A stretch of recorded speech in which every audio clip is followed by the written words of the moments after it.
G'day guys, it's Jason here. If you're a teacher and you've ever searched for jobs for former teachers at 11 p.m. on a Sunday because frankly your job sucks, or you're tired and you're over it, or you're looking for something a little bit more challenging, then this video is for you. If you've ever sat in a staff meeting thinking there just has to be more, keep watching. And if you've ever looked at your payslip after at least a 50-hour week and wondered how you're supposed to build any kind of future from teaching, I'm about to show you something that could hopefully change everything for you and your family. My name is Jason, and I was a high school teacher for many years. I'm actually a Japanese teacher by trade, and I still teach. I actually genuinely love teaching. These days I teach adults, and in particular I teach university students that want to become teachers. They're pre-service teachers, and I find it incredibly rewarding, which is why I just still do it, more as a hobby than basically anything else.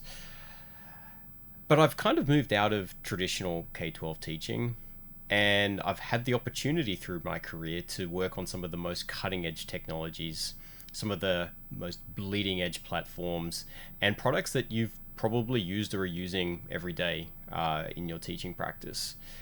I'm not an engineer. I was never trained in engineering. Again, I was a Japanese teacher. It's not like I went and did a degree in engineering, but I've still had the opportunity to build products, real products, things that get used by millions of users. And as a result, I've also been able to build multiple income streams using the same skills that I learnt in the classroom. And I want to show you exactly how I did that and how you can also do what I've done. Firstly, here's what I know about your life right now. You're probably really tired. Not the sort of tired that's like the end of the term, which is it's just over, I just need a break, but tired in your bones. The marking literally never ends, and again, even in higher education, it never ends. You take home stuff every night, papers every night. These days, obviously, it's done on a learning management system if your school is fortunate enough to have one, but still, you're taking homework every night, and that's not really appreciated. You spend your holidays recovering, not living, and certainly not thriving. If you're lucky, you get to spend some of that time on your holidays with your family. And if you're anything like I was when I was teaching, you're probably spending less effort and less time on your own children's education than you do with other kids. These days, the behavior management is relentless. Now, I hear stories. I'm not in the classroom anymore, but I hear stories about my kids, and they're in public schools here in New South Wales, and I can't even imagine the pressure that teachers are under to just maintain control in a classroom. And I've got some really funny stories that I'll talk about in a future video. But yeah, it's challenging, and it's getting worse every year, and it just feels harder, especially after COVID. Like, the motivation from the sector has just disappeared. The motivation from parents has disappeared. The faith in the system as a whole has kind of eroded over the last 5 years or so. And that's before we talk about the admin burden. It somehow keeps getting worse, and the amount of time that is expected of teachers to just do the paperwork is extraordinary. If you're anything like me, when I was teaching, and even today to some extent, you look at some of your friends that went off to do different things. They may have had corporate jobs after university, or in my case, growing up in Western Sydney, many of my friends became tradespeople.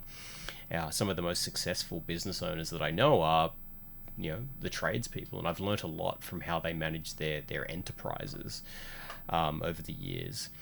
And you just look at what you do on the day-to-day. It's not really appreciated. It's not really respected by many of your friends, even though, yes, you're doing such wonderful things for children, and you and I know that, but not necessarily the wider community knows that.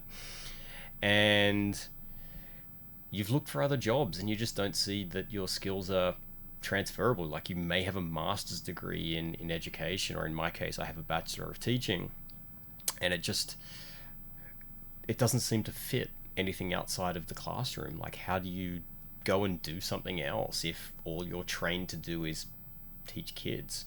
You look at job ads and it's like stakeholder management, cross-functional collaboration, user research. I mean, what does this crap even mean? You're just feeling stuck. You don't feel qualified to do anything else, so why bother?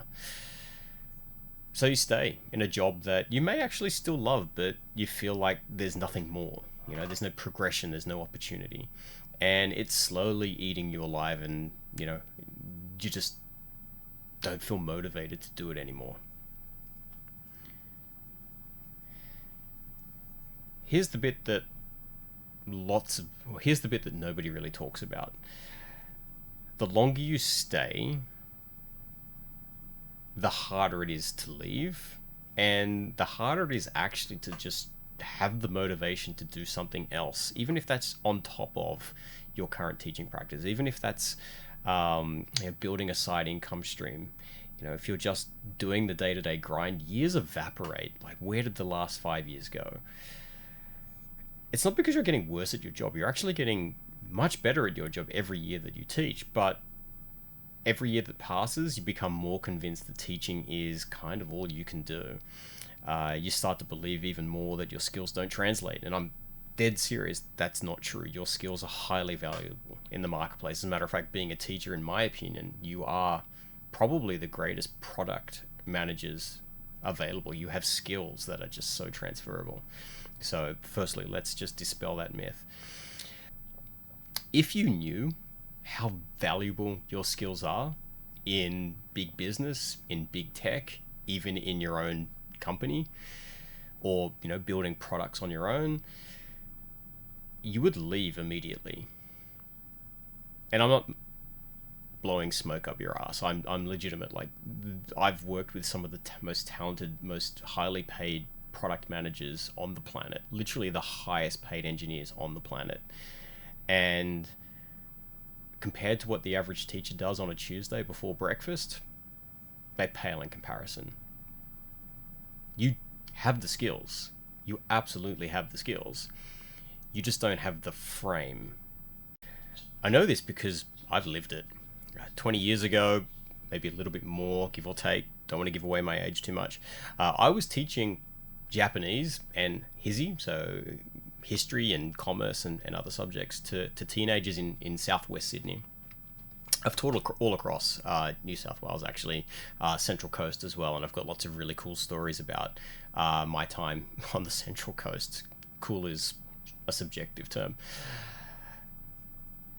I've worked with all sorts of schools, actually. I was fortunate that the first school that I taught at, actually, as a full-timer, my first full-time gig was a really good school. Fantastic school. Fantastic kids that have actually gone on to do some really amazing things. And I'm actually still in touch with some of those students that have gone on with these just tremendous, careers of their own. But I've also taught at some pretty rough places. Southwest Sydney can be challenging. The Central Coast of New South Wales can be challenging as well. And I have some horror stories. I've also taught in high dependency special needs schools. So I've worked with kids with a range of diverse needs, everything from Asperger's syndrome all the way through to actual full mobility issues, and working with kids that have needed additional support for feeding and other things as well. So I've got a broad range of experience in K-12, specifically between 7 and 12. But I left teaching because I didn't feel that I was qualified yet, ironically, that I was too young to be teaching these teenagers something that I didn't actually think that I was proficient in. So my story, which I won't go into too much depth right here, is, I went back to Japan because I wanted to be fluent in Japanese. And as a result of that transition back into Japan, I did 2 international exchanges during my undergrad and then my master's. I fell in love with Japan, and I built relationships with some of the academics in the university that I was studying at. And that turned into a job offer for a publishing company. That publishing company brought me into what was a very early learning management system solution. So if you're not familiar with learning management systems, think of Moodle, think of Canvas, think of those kinds of tools. And yeah, that sort of transitioned further into me working directly with teachers at the university, helping them adopt this very early, very rudimentary learning platform. That platform then, I saw a gap. Really, it was very basic. It didn't allow the teachers to augment the learning content. It didn't allow them really to do much that was engaging with students. So I built my own Moodle environment, one of the first people in the world to do that at a university. And I learnt myself, I saw the gap in this product, and I put two and two together, and I thought, well, if I had Moodle, then maybe we could do all of this other cool stuff. So I literally recycled a PC from an e-waste bin that was sort of just discarded. The cables were all, buggered, so I had to go off to Big Camera, which is a big sort of like a JB Hi-Fi or an electronic boutique kind of store that they have in Japan.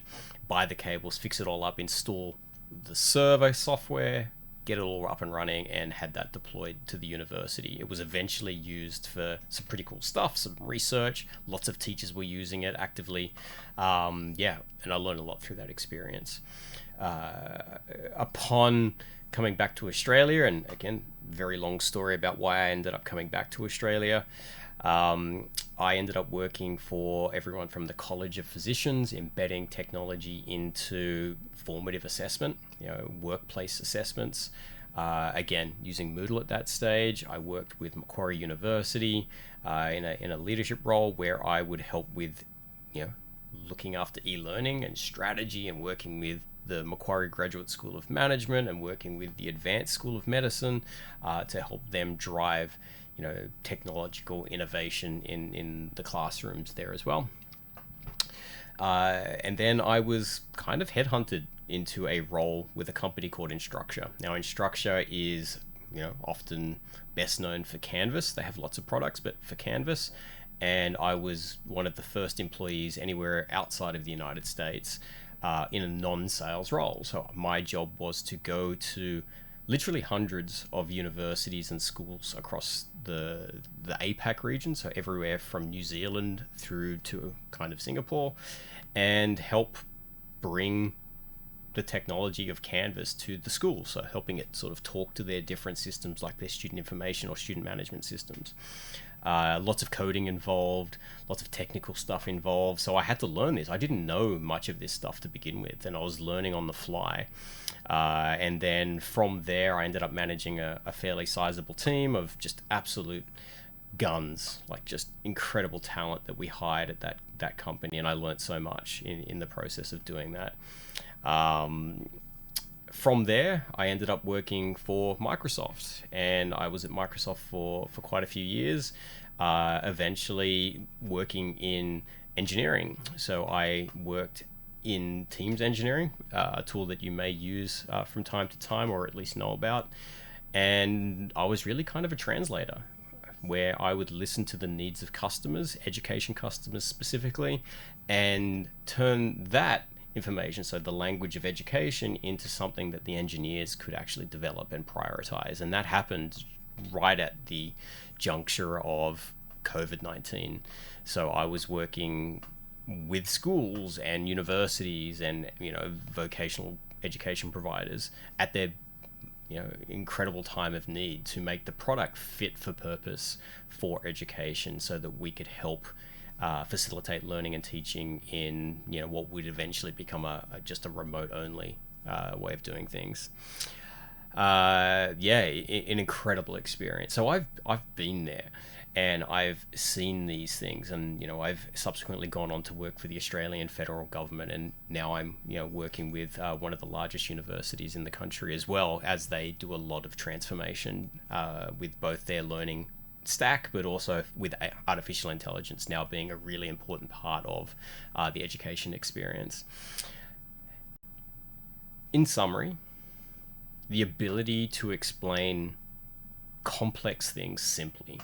Really, if you look at my career, the one thing that I've taken from the classroom and turned into something bigger is just that ability to take something that isn't easily understood necessarily by all the different stakeholders in the room and being able to talk to it or translate it in ways that different people will understand.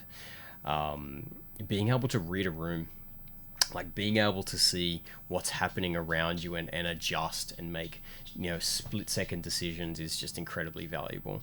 That audience awareness is massive. Consultants, some of the consultants that I've worked with charge thousands to teach this skill. Designing backwards from outcomes. Like, we're teachers. We understand outcomes. We understand that differentiating for different types of learners is just the thing that we do. And then managing a room full of people who have different needs and different things that they're interested in, different ways of motivating them. This is a skill that's innate to most teachers. That's product management. That's literally the most highly valuable thing that you could bring to a large organization like Microsoft, is that ability to just manage the room, to sell, to pitch, to transform ideas. It's sales, it's leadership. You've been building these skills for years. You just didn't necessarily have the same vocabulary or the ways of describing it that they do in big business.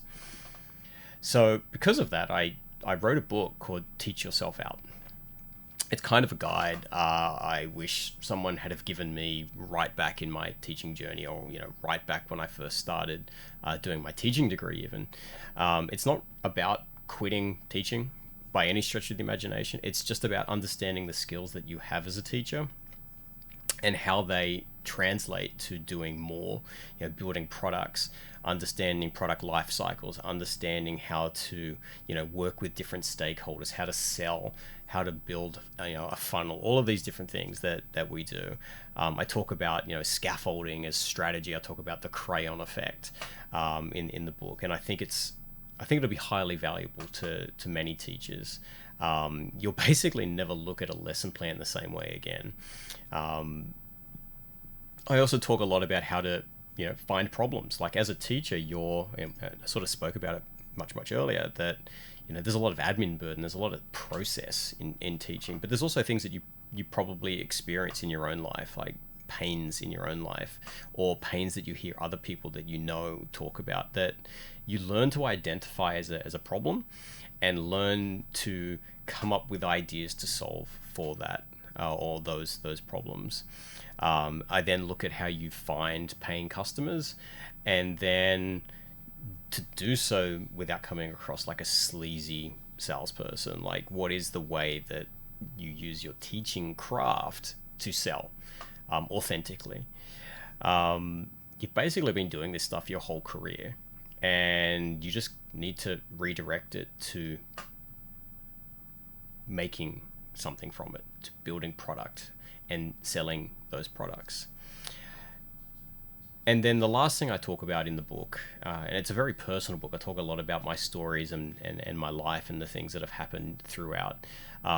We look at how you get to your first $10,000 a month, and what that means for a business. Like, it's kind of a pivot point for what you can kind of do next. And it's not an overnight thing, it's more of a step-by-step. And while you're still teaching, like, I'm not trying to encourage you to leave your teaching, but giving you options. So to support teachers, I'm also going to be creating a community, a small community of like-minded individuals. Think of it like your virtual staff room, where people with similar ideas, similar teaching backgrounds from all around the world can come together to try and translate the skills that they have as teachers into either additional revenue streams or cash flow streams, potentially making their own businesses, possibly creating their own products and services and software and all sorts of things. Or maybe it's just figuring out if you want to go into a different career path and how I can help you build the skills that you need to get the job of your dreams in tech. And it will get you on the right path to achieving the career and the outcomes that you want for yourself and your family. Now, I'm going to be straight with you. Working with me isn't free.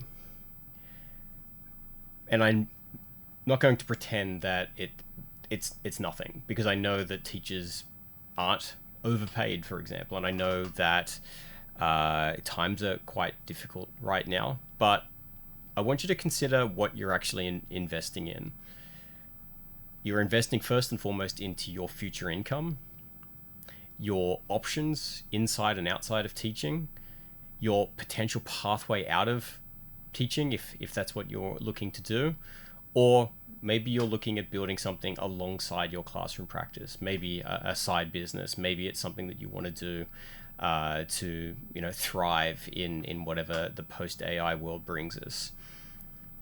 If you build something that generates even $500 a month, and we'll talk about the maths of all of that later on in the community, the community will pay for itself by a long stretch, orders of magnitude more than the cost of the community. Most members are aiming for much higher than that. So the teachers that I've worked with prior to building this community, and others that I've worked with, they're looking at much higher figures than $500 a month. Like, that would be almost a silly number to put out there. There's no lock-in. You'll be able to cancel anytime that you want. If it's not working for you, you should just not stay. Like, it's fine. Right now, I'm looking for founding members. Like, I really want to build the first 50 members into this community and lock them in as part of our founding members, make them moderators, and then, hopefully get you in and working together as soon as we possibly can. If this sounds like something that is of interest to you, here's what you need to do. Below this video, there will be a quick quiz. I know teachers love quizzes. If you fill it out, it's kind of like an application form. It takes about 5 minutes, maybe a little bit less, and I will read every single one of your responses to get an understanding of where you're coming from. I'm not looking for perfect people. I'm not looking for someone with amazing tech skills. Quite the contrary. I'm just looking for commitment. People that want to work on this together. People who are teachers who are ready to do the work, because there will be work involved in achieving your goals, and who will actually just show up to things like the live sessions. And I'm flexible. Like, I can run these at different times to meet your time zones. That's totally fine. I just need you to show up and help me help you achieve the outcomes that you're looking for. I'm looking for teachers that are willing to share their progress, share when things get messy, and willing to raise their hand when they don't know something, so that we can help you. It's meant to be a very open community, very transparent place where, even if there's a problem, we should be able to talk through it together. If it looks like it's a good fit, I will send you an invite. You can join and be inside the community really quickly. As soon as I set it up, I'll be communicating throughout the onboarding process. So we'll be in touch, and it'll be me reading these. I'm not outsourcing this to someone else. It's me personally that's going through, and I'll be communicating with you personally throughout this journey. If it's not a good fit, I'll tell you that too. There's seriously no hard feelings. Maybe the book is enough for now, and totally fine. I'm happy to connect later on. I'll be posting lots of resources freely as well. You can definitely find me on other sources of media, YouTube, for example, and the articles that I write, because I do write a lot of articles that I hope are useful as well. If you're interested, click below to apply, and hopefully I'll be talking to you very, very soon.